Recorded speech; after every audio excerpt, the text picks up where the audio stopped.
and welcome to All the Things TV, where we discuss full living and goal getting with the grace and gifts God gives. I'm Tiffany Jo Baker, and today I have with you one of my friends, once again, part two, Jennifer Bryant. Jen, thanks so much for coming again. Hey, Tiff, you're welcome. This is fun. This is so fun, and I love, if you didn't hear part one, Jen, for her, lives in Honolulu, Hawaii. So she is the power of Zoom connecting overseas. And so I just love that we can, connect even though we're not close and able to touch base and learn and grow with one another. So neat how we got connected through Christian communicators and through just being online. Jen and I connected, and so I wanted to bring her on here. So let me tell you a little bit about Jen. So she is a wife and a mom. Her and her husband are entrepreneurs. They have, I've heard, the best tacos, fish tacos in Hawaii. They have multiple businesses. She lives in Honolulu, like I said, and she's a writer and podcaster at practicalfamily.org. And what she does with them is she helps and encourages people to build practical skills for healthy communication, strengthens moms for real life struggles, and helps women to discover their awesomeness. So much to talk about. I could just pull out, I don't know, a million things and talk all night. But one of the first things I want to find out, Jen, is where did this idea of practical family come from, and how do you practically help women and families? Well, when I was first getting familiar with the idea of blogging, right? Because I was coming home from a full-time ministry job, and I needed an outlet to talk about or write about my experiences just being at home. Because we decided, Jen, why don't you just take this time, stay at home, make sure the kids are okay. Like, don't worry, we'll be okay, even if you're not working right now. And I'm like, okay, accepted that. Let the Lord kind of heal me and take me through discovering blogging. I was like, okay, so I can buy a domain, and I need a name now. Like, what in the heck is my blog going to be called? Mm-hmm. And I kept settling on the word practical, simple, kind of kept coming to mind, because it was like, well, who are you? Like, what are you bringing to the world or to the cyber world? Mm-hmm. And I realized that who I am is, I'm very practical. I'm very prescriptive. Answers to things, even sometimes to a fault. Sometimes I have to just, shut my mouth and listen and empathize and be there with someone before I start, giving them fun ways to solve problems. But that's me. That's who I am. And filtering that through a blog platform means that I love to help women figure out what the problems are, whether it's mentally, emotionally, spiritually, also physically. Like, I love to talk about decluttering things and pick your space to look like, but I don't focus solely on decluttering necessarily, because my heart is really about the mind, your emotional state of being, why you don't feel like you can move on to the next thing. And it's usually because we have a lot of mental clutter up in there, right? Mm-hmm. We worry about so many things, especially as mothers. There are a lot of hats to be worn, a lot of tasks to be juggled. And I love to speak to the heart of mom, make sense of all that. And you can draw the analogy literally or figuratively to cleaning out a shelf. You can look at your cabinet or look at your shelf or look at your linen closet or look at your, kitchen cabinet and think, there is so much in here. I don't know what to tackle first. Mm-hmm. And I love to just sit there with women and go, okay, do you need this spatula? You have like 5. So do you need that, yeah. Or if, you can translate those things easily to, what are you worrying about losing in this certain situation? Do you need to have all these activities right now for yourself or for your kids? What would it feel like if you just had like 1 or 2, So the practicality comes in when I'm able to help women make sense of the thing that they're struggling to separate or overcome or get out of their life, or, I like to help them pinpoint that. Mm-hmm. And not everybody, I'm realizing not everybody can do that. And God's really affirmed to me over and over that, no, that's kind of, if you're able to see through situations that others just can't because they're like close to it, right? When we get so close to our situations, we need someone to look in objectively and piece it out for us. And I need that too. I need it just as much, but the fact that I love doing it means that I need to help in that area. So that is such a gift and so needed. And the fact that you are with them in it, you know, that they don't have to feel alone in the process. That's so huge, because some of us, when we're like task oriented, we can go at it as you need to do this, this, and this. But to be with them while they're doing this, this, and this, and speaking to their heart and to their mind, and, you know, holding their hand, cheering them on in the process, that's definitely what we need, especially in today's day and age. Well, you mentioned fear. That fear is one of the things that holds moms back from getting rid of something or moving forward, or let's say even pursuing a passion. What kinds of things are women afraid of? What are these things that are holding them back? Women are afraid of the what ifs. What if I don't make the right decision? What if my son should be playing tennis instead of soccer? What if my job, you know, needs to be in this co-op instead of that school? What if, you know, basically the fear of deciding the wrong thing. And we can get very paralyzed and get decision fatigue because there are so many choices in front of our face. This is kind of the downside of living in a global information age.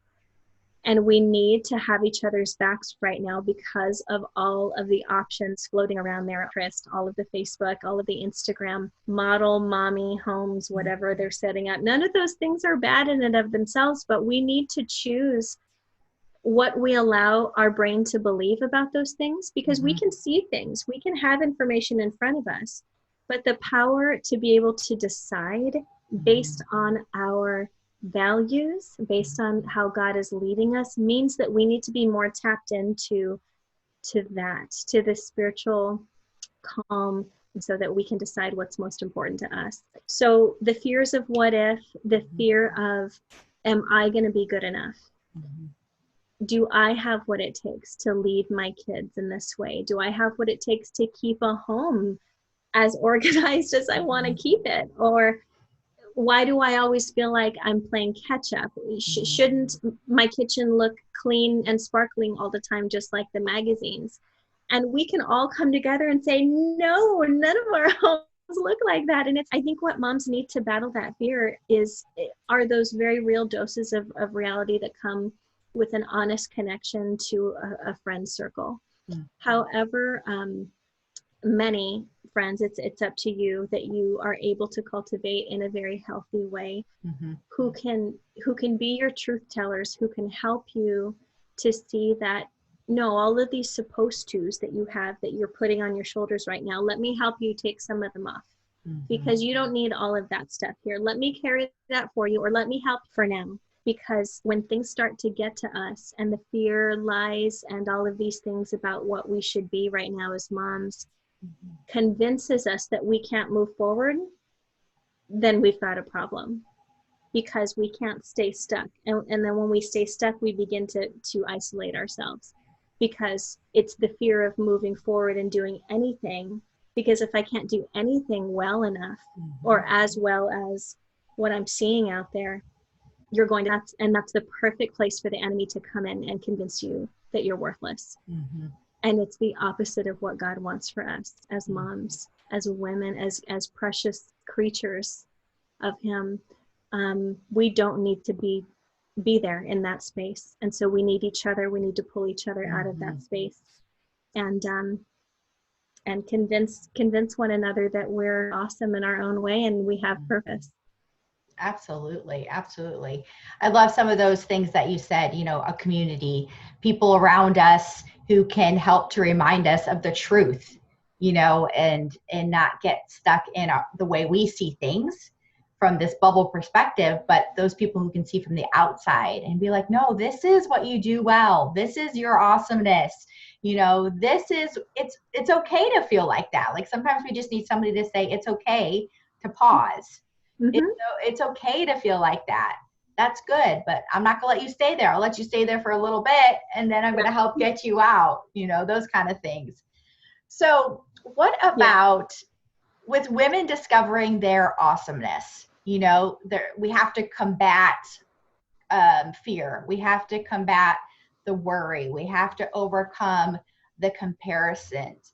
What's the difference between somebody who overcomes that and somebody who stays in it?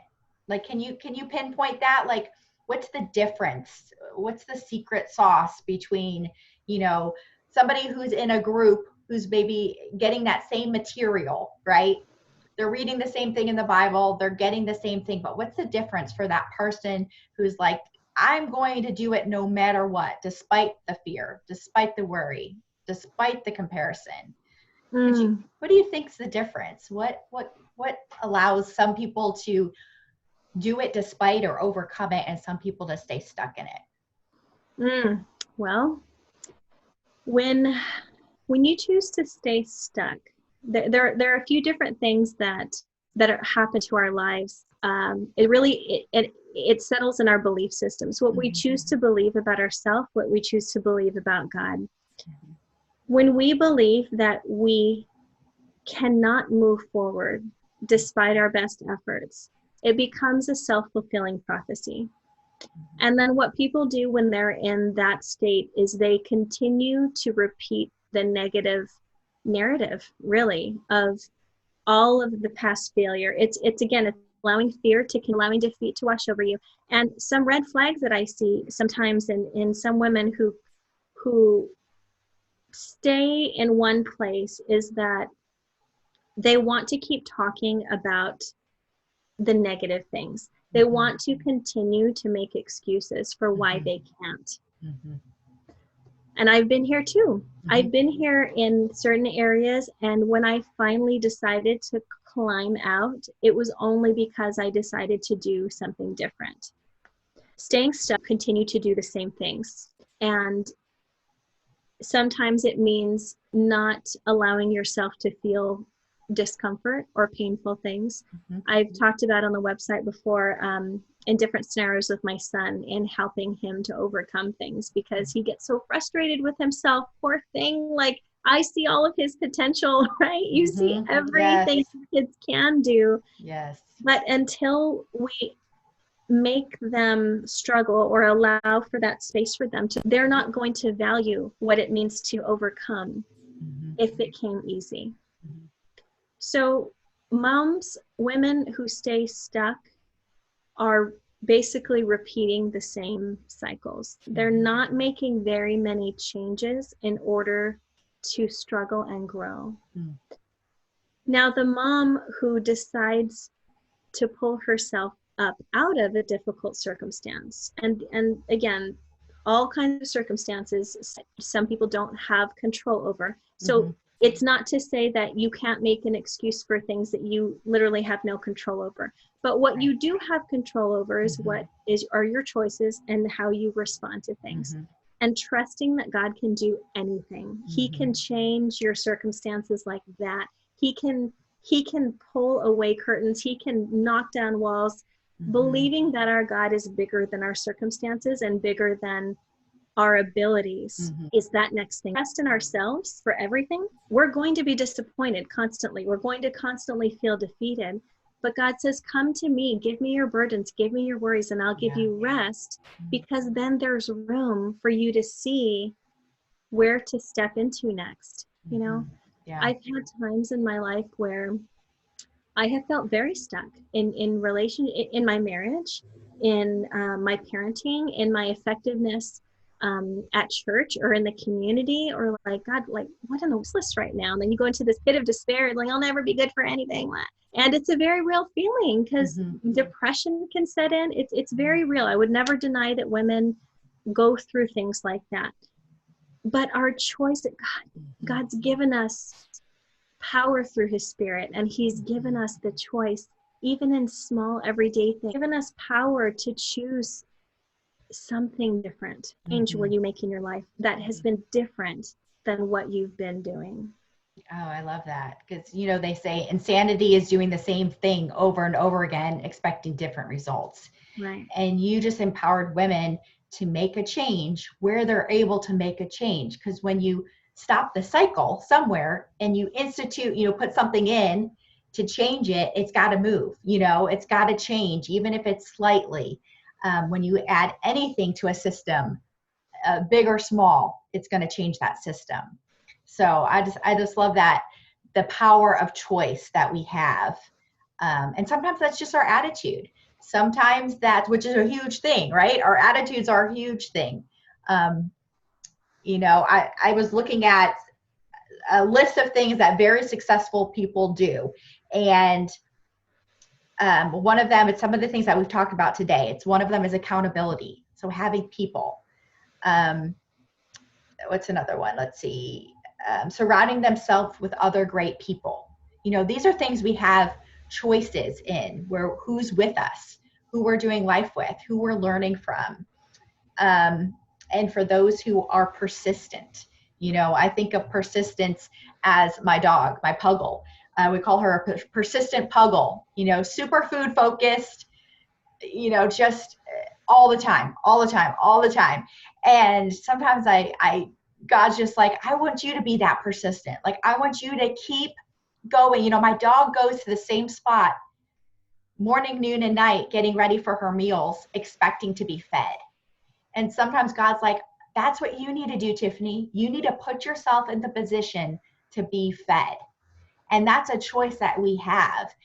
You know, when I'm going through especially hard times, I just crank up, you know, those faith-filled pastors on YouTube that are just going to just speak to my soul, and just, you know, the message of faith and hope and faithfulness and tenacity and all the things that we need when we're in that tough place.